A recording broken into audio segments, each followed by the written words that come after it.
No, Robert, I really do enjoy it. Like today, like I'm truly looking forward to going for my afternoon, evening walk. And I push myself every time to go further every single time. And I'm enjoying the stretch. So I look forward to it. So yeah, that's why I'm getting it done, because I like it. Right? Yes. Well, that's the difference. You actually like it. I'm a nature girl. I love hiking in the woods. It's sort of like, what do you find yourself doing on a regular basis that you're not doing to score any points or to look good to somebody else, or because your ego says that you're a better person if you go that extra mile? Like, just what? It was Mark Twain who said that comparison is the death of joy. And it includes comparing ourselves to ourselves even, we can always be saying, oh, you can go another mile. But at some point, what is the maximum? What is enough? What is the sweet spot? What just feels good physically, keeps you healthy and in shape, right? My husband used to do Ironmans. Whoa. And my sister is the world champion in her age group. She won Hawaii and she did Ironmans, and she's a triathlon coach.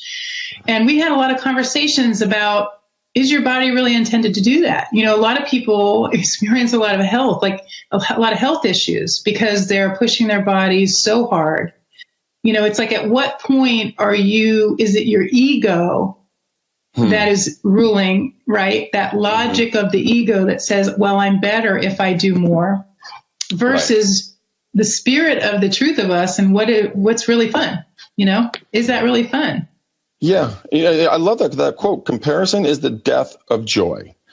I was talking with Lily, my girlfriend, the other day, and we were having a conversation about comparison. And I just said, look, stop comparing yourself to everybody else. Put your nose to the grindstone and just hustle. Because if you keep looking at everybody else in life, and you always are going to find a better looking human being, someone in better shape, more money, better car, bigger house, bigger business production, but you can't, if you compare yourself to them, you'll never be happy.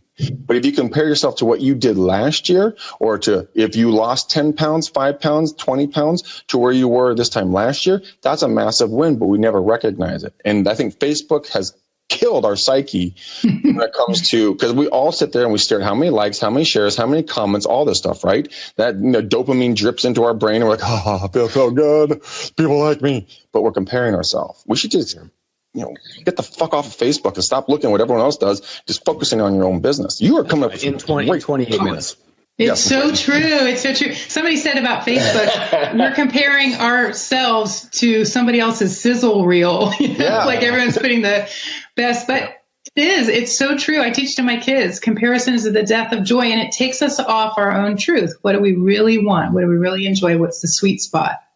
No wonder you help people make so much money. You created a life going after all the things that you didn't want anyway. Somebody said once on their deathbed, all my life I wanted to be somebody. Finally, I am somebody, but it's not me.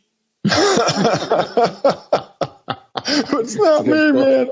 It's like, aren't we all kind of on that path at some point in our lives where we're trying to be something because it looks like it's the best or better, right? Mm-hmm. But if it's not us, then that's not where happiness lies. So what can we do? There's a lot of value in like following around people that you think you want to be like. I always, it's one of the things I wish I would have done as a, coming out of, let's say, high school.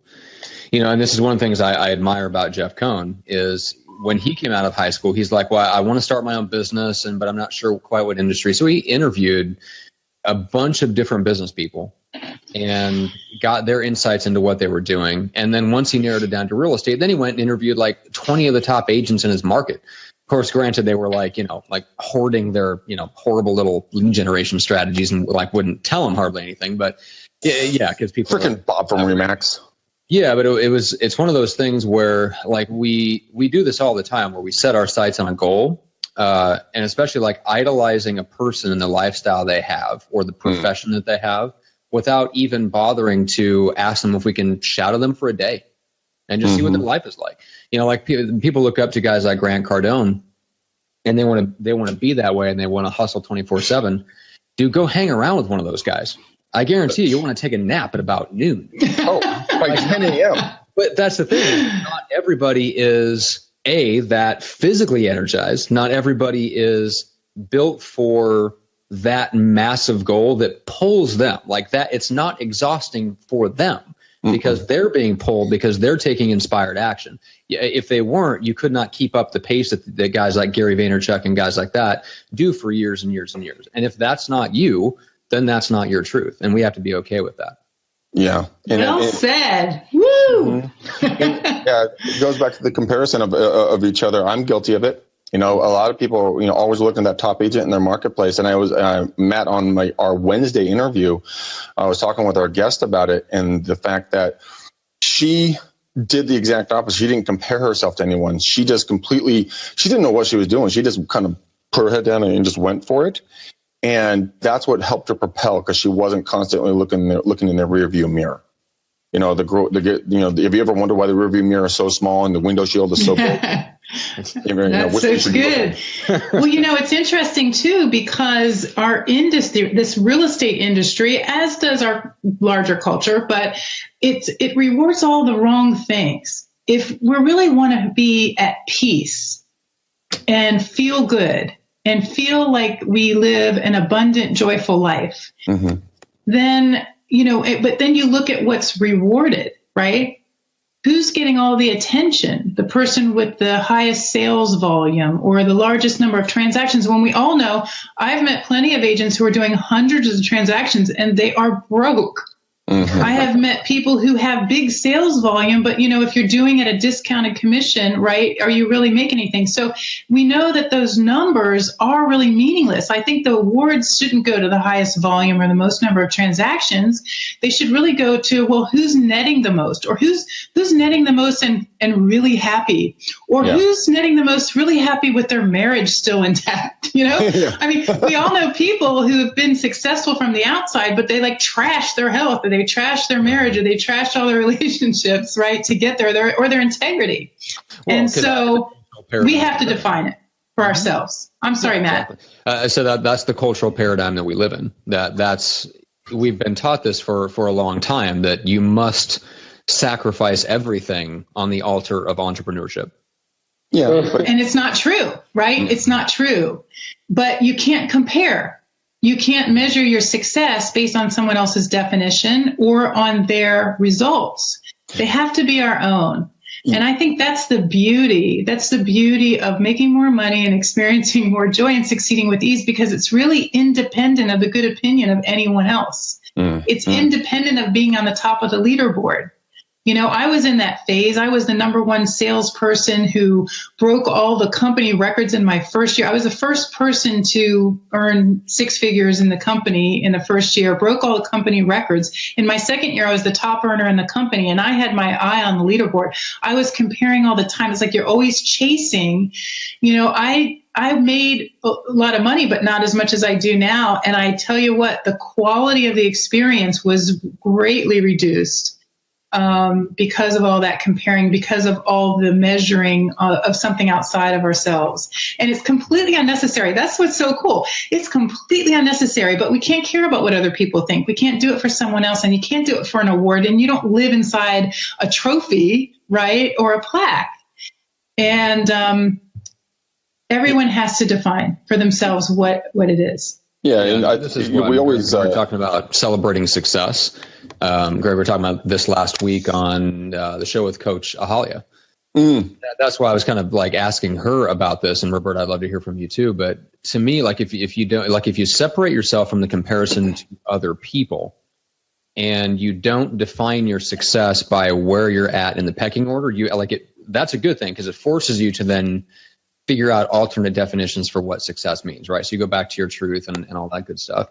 But then from there, then you have to kind of set up, well, if I'm not going to define myself by who I'm beating, in other words, then how do I celebrate success, right? And you have to make those things for yourself and figure out how to celebrate them.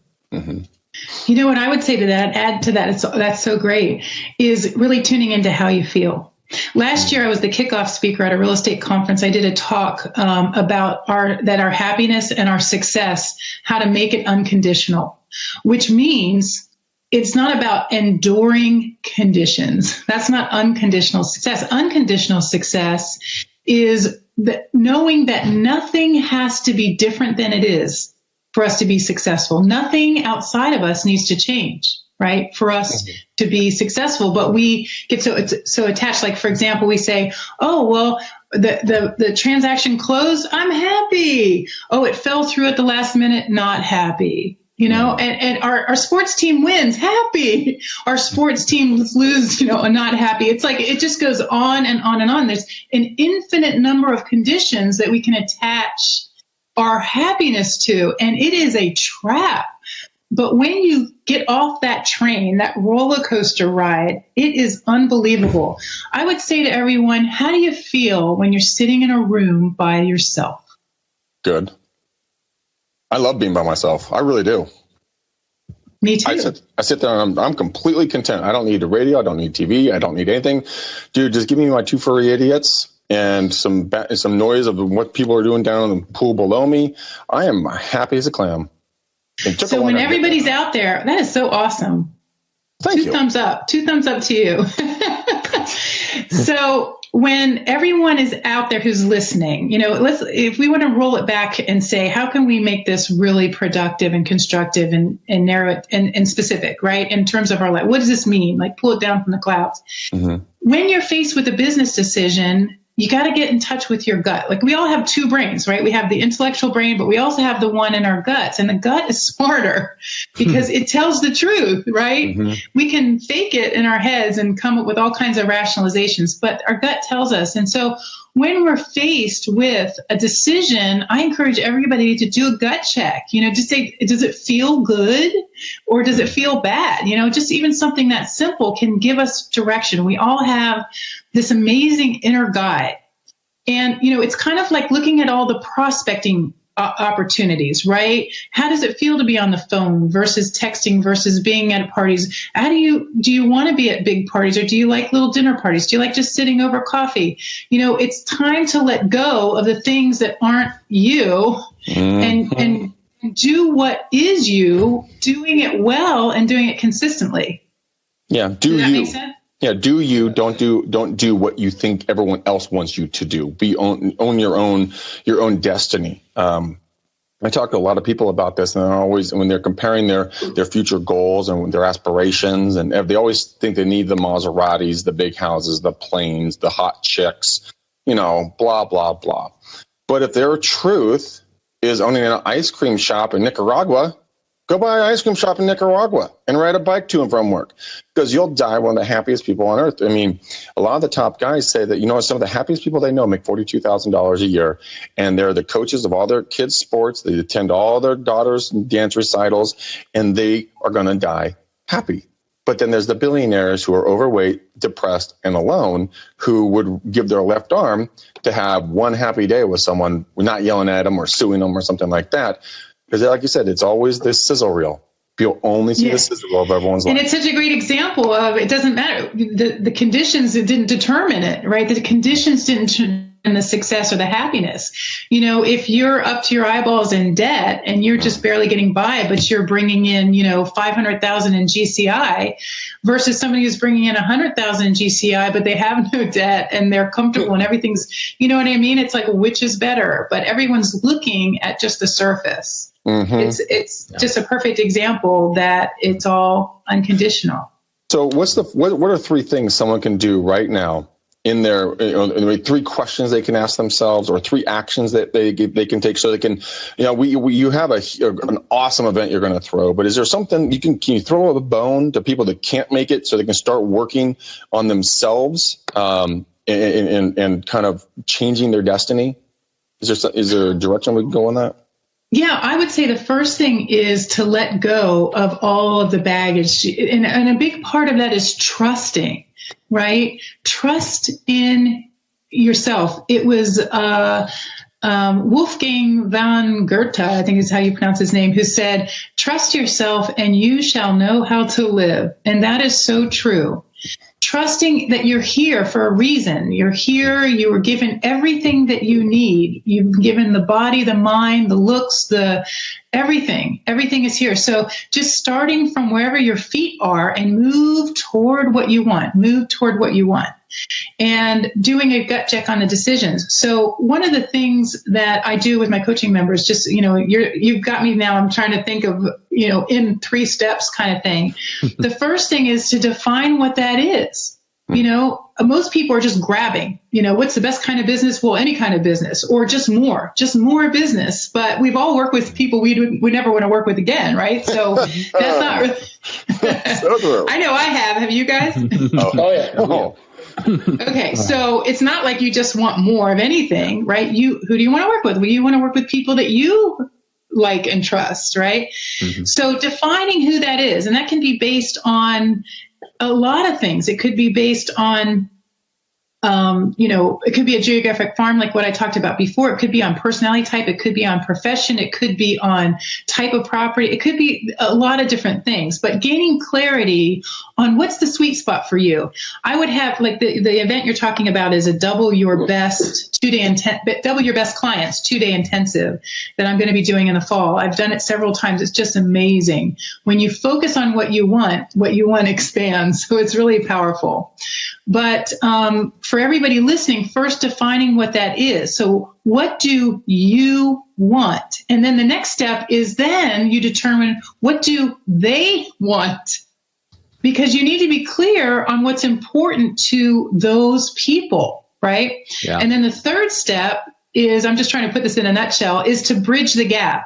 So everything that you communicate, it should be part of your core message that transcends your website, your business cards, your postcards, your flyers, everything you do, everything you speak should be aligned with who it is that you're wanting to attract. So the third step is bridging the gap. You first identifying who you want, what they want, and then communicating that you are the obvious choice, that you're the obvious agent for that group of people or properties or whatever it is. Roberta, you can't see the comments, but the comments are flooding in that they are loving this content, totally needed, super pumped. So, I mean, you're bringing some serious rain with you today, girl.